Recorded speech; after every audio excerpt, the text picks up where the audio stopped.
মহাবিশ্বের শৈশবে যখন সময় সবেমাত্র তার ডানা মেলতে শুরু করেছে, তখন জগৎ শাসন করতেন পরাক্রমশালী টাইটান ক্রোনাস।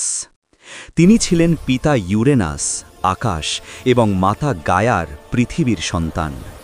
তার শাসনামল পরিচিত ছিল স্বর্ণযুগ হিসেবে, যেখানে পৃথিবীতে ছিল অফুরন্ত শান্তি ও সমৃদ্ধি। কিন্তু এই আপাত শান্তির আড়ালে ক্রোনাসের হৃদয়ে বাস করত এক তীব্র ভয়।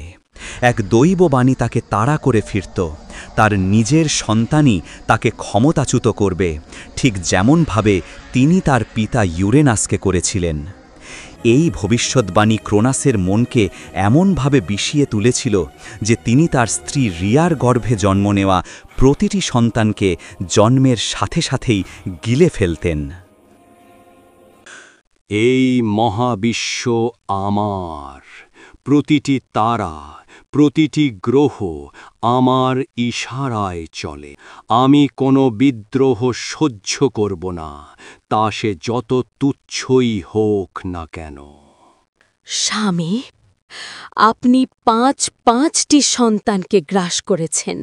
হেস্টিয়া, দিমিতার, হেরা, হেডিস, পোসাইডন সবাই আপনারই অংশ। তাদের ছাড়া এই স্বর্ণযুগ অর্থহীন। অর্থহীন? এই সিংহাসনই একমাত্র অর্থবহ, রিয়া। দৈববাণী মিথ্যা হতে পারে না। আমি আমার পিতাকে ক্ষমতাচ্যুত করেছি, আর আমার সন্তান আমাকে করবে, এটাই নিয়তি। কিন্তু আমি নিয়তির থেকেও শক্তিশালী। আমি কোনো সুযোগই রাখব না। আর একটিও নয়, আমার আগামী সন্তান এই নিষ্ঠুরতার শিকার হবে না। নিয়তি যদি বিদ্রোহ চায়, তবে তাই হোক। ষষ্ঠ সন্তানের জন্মের আগে রিয়া সাহায্যের জন্য তার মা গায়ার কাছে গেলেন। গায়ার পরামর্শে তিনি ক্রিট দ্বীপের এক নির্জন গুহায় তার কনিষ্ঠ পুত্র জিউসের জন্ম দেন। এরপর তিনি একটি পাথরকে কাপড়ে মুড়ে ক্রোনাসের কাছে নিয়ে যান এবং ক্রোনাস সন্তান ভেবে সেই পাথরটিকেই গিলে ফেলেন। এদিকে ক্রিটের আইডা পর্বতের গুহায় নিম্ফদের তত্ত্বাবধানে জিউস গোপনে বড় হতে লাগলেন। তার শক্তি, বুদ্ধি এবং নেতৃত্বের গুণ ক্রমশ প্রকাশিত হতে থাকল।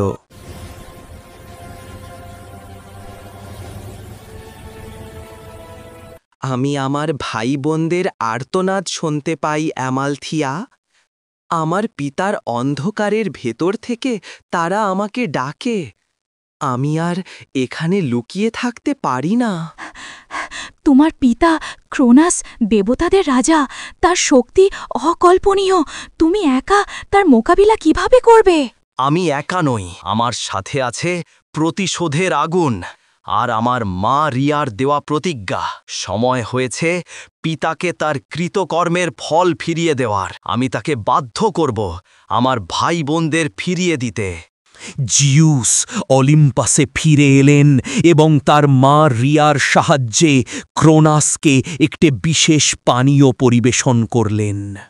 সেই পানীয় পান করার সাথে সাথেই ক্রোনাস প্রচণ্ড অসুস্থ হয়ে পড়েন এবং একে একে তার গিলে ফেলা ৫ সন্তান হেস্টিয়া, দিমিতার, হেরা, হেডিস এবং পোসাইডনকে উগরে দেন। এরপর তিনি সেই পাথরটিও বমি করেন যা তিনি জিউস ভেবে গিলেছিলেন।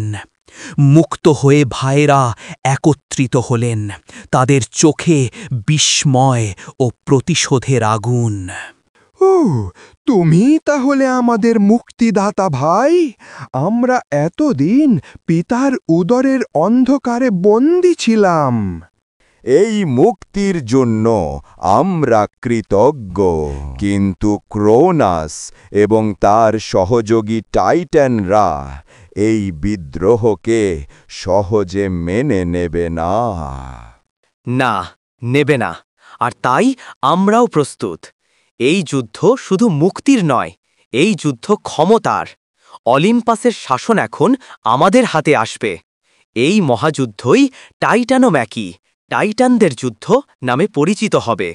জিউস জানতেন শুধু ভাই বোনদের শক্তি দিয়ে টাইটানদের হারানো অসম্ভব। তিনি পাতালের গভীরতম প্রদেশ টারটারাসে গেলেন, যেখানে ক্রোনাস তার পিতা ইউরেনাসের ভয়ঙ্কর সন্তানদের একচক্ষু সাইক্লপস এবং শত হাতওয়ালা হেকাটন কেয়ারদের বন্দী করে রেখেছিলেন। জিউস তাদের মুক্ত করলেন এবং তাদের মিত্রতার বিনিময়ে স্বাধীনতা দেওয়ার প্রতিশ্রুতি দিলেন। আমি জিউস, ক্রোনাসের পুত্র। আমি তোমাদের মুক্তি দিতে এসেছি। আমার সাথে যোগ দাও, আর আমরা একসাথে টাইটানদের শাসনের অবসান ঘটাব। ক্রোনাস আমাদের বন্দী করেছে, তার পুত্রের ওপর আমরা বিশ্বাস রাখব কেন? কারণ আমিও তার বিরুদ্ধে প্রতিশোধ নিতে এসেছি। কৃতজ্ঞতা স্বরূপ সাইক্লপসরা জিউসকে উপহার দিল বজ্র, পসাইডনকে ত্রিশূল এবং হেডিসকে অদৃশ্য হওয়ার শিরস্ত্রাণ, এমন অস্ত্র যা আগে কেউ দেখেনি। আর হেকাটন কেয়াররা তাদের শত শত হাত দিয়ে পাহাড় ছুঁড়ে ফেলার শক্তি নিয়ে যুদ্ধে যোগ দিল। 10 বছর ধরে চলল সেই ভয়ঙ্কর যুদ্ধ। অলিম্পিয়ানদের বজ্রের আঘাতে আকাশ জ্বলে উঠল, পোসাইডনের ত্রিশূলের আঘাতে সমুদ্র উত্তাল হল এবং হেকাটন কেয়ারদের ছোড়া পাথরের আঘাতে পর্বতমালা চূর্ণ বিচূর্ণ হয়ে গেল। অন্যদিকে ক্রোনাস ও তার অনুগত টাইটানরা যেমন অ্যাটলাস তাদের সমস্ত শক্তি দিয়ে প্রতিরোধ করে তুলল। তুমি আমারই রক্ত, আমার বিরুদ্ধেই দাঁড়ালে? আমি তোমাকে সৃষ্টি করেছি। না পিতা, আপনি আমাকে ধ্বংস করতে চেয়েছিলেন। আপনি মহাবিশ্বকে শাসনের অযোগ্য। আপনার স্বর্ণযুগ ভয়ের ওপর প্রতিষ্ঠিত ছিল। এখন নতুন এক যুগের সূচনা হবে। জিউস তার সর্বশক্তি দিয়ে বজ্র নিক্ষেপ করলেন। সেই প্রচণ্ড আঘাতে ক্রোনাস তার সিংহাসন থেকে ছিটকে পড়লেন। টাইটানদের প্রতিরোধ ভেঙে গেল।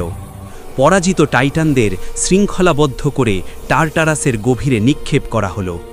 অ্যাটলাসকে দেওয়া হলো এক বিশেষ শাস্তি, চিরকালের জন্য নিজের কাঁধে আকাশকে ধরে রাখার অভিশাপ।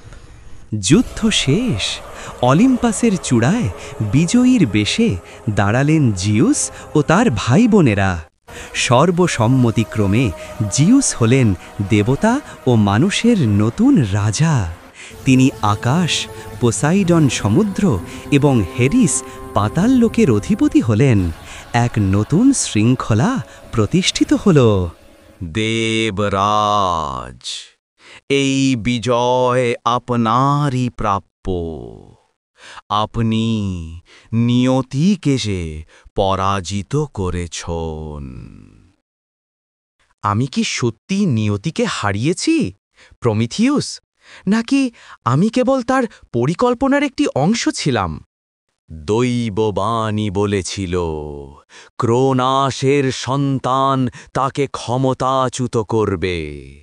সেই বাণী ক্রোনাসকে অন্ধ করে দিয়েছিল, তাকে নিষ্ঠুর বানিয়েছিল এবং আপনার জন্মকে অবশ্যম্ভাবী বনে তুলেছিল।